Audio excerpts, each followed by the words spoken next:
when I crushed my L5, I actually wound up being bedridden for almost a year. And they were telling me that I had to have surgery to be able to regain function and live life and everything else. And now that I knew what the absolute worst case was, I had decided that enough was enough and I was going to explore natural recovery methods.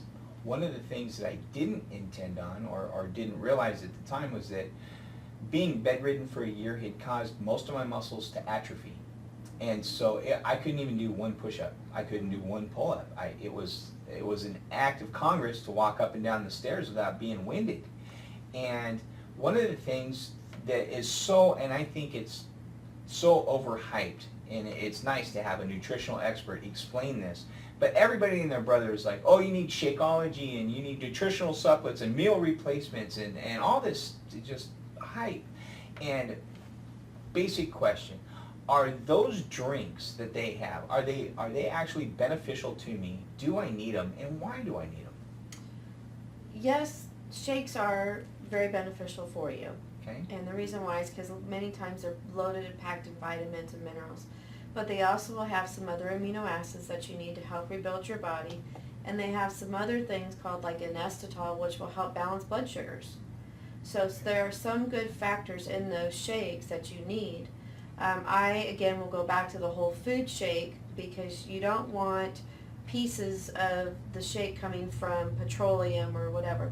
You want to have a whole food shake so you know where you're getting your vitamins from.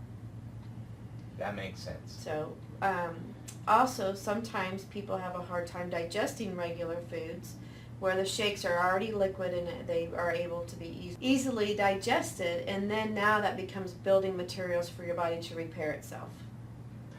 That makes sense.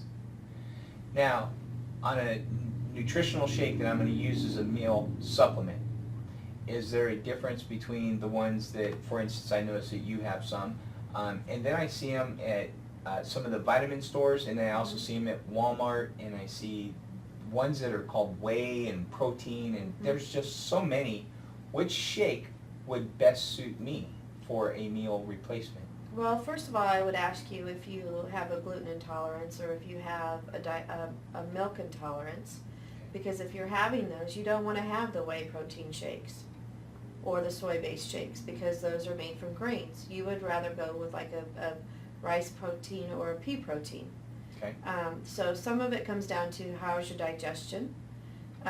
Other shakes that I use are strictly just for inflammation, and that's what it keys in on. Other shakes I use for just detoxing. So I have specific shakes for specific needs in my patients. Again, going back to labs, finding out what's going on with them, understanding the whole picture of what's going on with them as far as, are they in an autoimmune problem? Are they in a diabetic situation?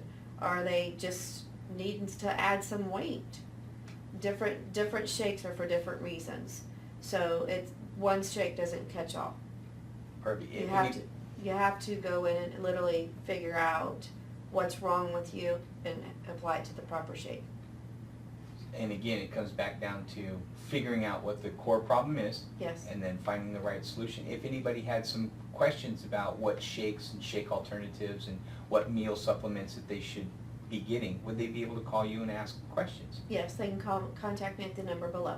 Oh, excellent. Thank you, Doc. Mm-hmm.